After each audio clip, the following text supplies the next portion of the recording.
de o perioadă visez că mă mut în ultima perioadă, da?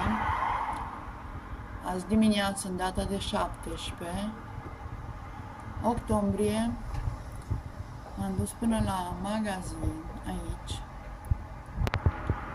și a început să mă doară stomacul și am zis că e de la capă.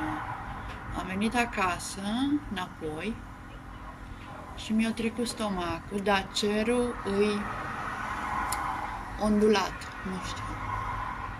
Dacă e cu dungă, e cu tremur. Dacă e ondulat, e legat de apă. Ceva de apă și cu tremur, ceva schimbare.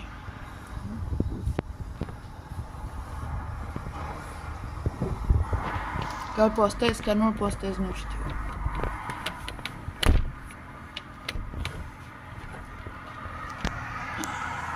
Așa. Și nu mă mai doare stomacul.